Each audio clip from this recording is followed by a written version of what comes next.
Welcome back to Afternoon Express. I trust that you're having a wonderful afternoon. Now, our special guest today, Palesa Manaleng, has really shown us that the human spirit can prevail any adversity. But the question in today's edition of Mommy Talk is, what role can you as a parent play in raising your daughter to become a confident and resilient young woman? Now, guiding the conversation today is Parent Coach Laura Markovitz. Welcome back to the show. Thank you. Good to be here. Long time no see. It's always such a joy to have you in the show. Thank you. It's lovely to be here. When we look at Palesa, an example, I mean, I think nowadays we live in a world where it's so vital for women to have radical self-confidence and to be resilient. But as a parent, that must be quite a challenge to try and instill that in a young girl. How or why is it so important to do that? So I think even before we start discussing the how and the why, it's almost a, well, what is it? Yeah. So and I mean, I think Palesa embodies what we're talking about today. And when we're talking about resilience, we're really talking about the ability to get through something. So not necessarily over it or minimizing the severity of something that has happened, but to be able to cope and get through it. Yeah. And so it's not necessarily just a pick yourself up and dust yourself off, it's to get through it. So sometimes that's very hard and we've got to go through that process, but how do we get to the other side? So that's resilience. Yeah. And then we're talking confidence. And if we're wanting to bring our daughters up to be confident women eventually, what are we really talking about? We want them to be able to express themselves, to be able to articulate their needs and their thoughts, and also to have a sense of self-worth so that they have value in the world, and that they have self-efficacy, that they can effect change. So we're looking for something quite authentic rather than just resilience and confidence on the surface. We're wanting them to be able to really feel those feelings of being able to get through something. So, yeah. And nowadays there is a huge focus on, you know, empowering the girl. As opposed to like giving all of that attention to the guy. Why do you think it's so important to give that focus on women and young girls? Well, I think particularly in today's times, as you say, I mean, I'm all over, we should be raising kind, resilient people, be they boys, girls, whoever. But particularly when we're talking about girls, I think in the context of today, when we're talking #MeToo, we're talking women's empowerment, but what we are actually seeing in reality as well is a lot of that happening where women are speaking out, but we're also seeing crippling levels of anxiety and depression and body shaming and self-harm and activities that we really do not want to be seeing. So we've got to be thinking, well, hang on, we're saying it on the surface, but are we really penetrating deeper so that our girls really feel empowered and are able to express themselves and be who they want to be? For sure. I think it's impossible to speak about empowering the girl child without including the men, because I think if you focus on building these young, independent, strong women, who do you want them to marry?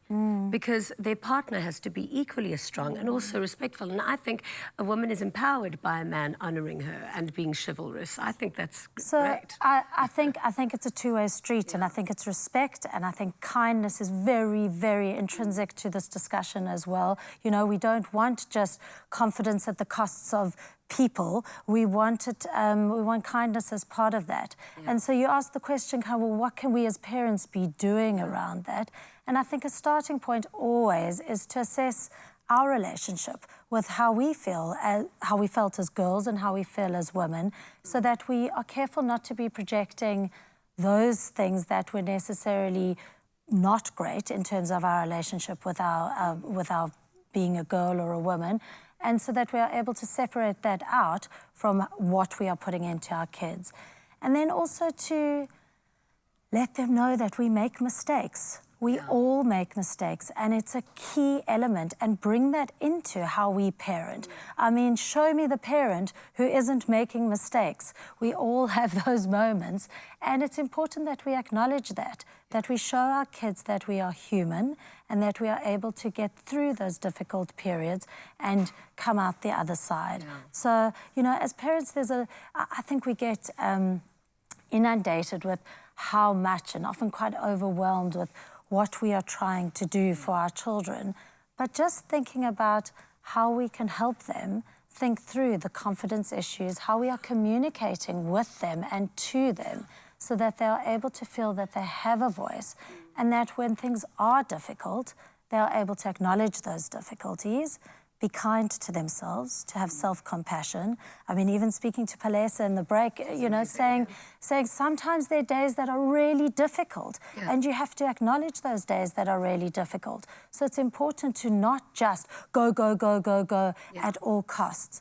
It's important to also go, sometimes I need to take a break and to look after myself. And also trust in your strength and trust in your conviction on certain things. Like I watched this interview with Reese Witherspoon, and she was saying she was getting so irritated with reading these scripts about women because in almost every single film and every single TV show, the woman would look to the man and go, what do we do now? And she said, I don't think ever in history has a woman done that. Because if ever, like if there's an emergency situation, like with a child, they would say, go and find a woman, because a woman would naturally know what to do and how to handle an emergency situation. So trusting our own internal resilience, I think, is important. Absolutely. How do you teach people to trust themselves? Well, I think part of that is giving children the opportunity to problem solve. So very often as parents, we're quick to fix. We see a problem, a child comes home and I've had an awful day at school and someone was nasty to me on the playground, and I'm very quick with well, you should have done this. Why did you do that? Did you go speak to the teacher? This is how you fix it. But if we really want to empower girls and boys, then we need to be saying to them, well, what do you think? How do you think you could have dealt with that? What do you think you could do? Because that's the problem solving we need to get, so that you learn to trust it, to trust that you have the ability and the right to say what you need and to be able to cope with getting through those tricky areas, because life's going to be full of them. And we need to learn to navigate the ups and the downs. I think that's the best thing a parent can do, is raise your child so that when you're not around, trust that they're going to make the right decision for themselves, whatever it may be. Thank you so much for sharing all of this amazing information with us. I'm going to be such a good mother one day. Over to you, Pali.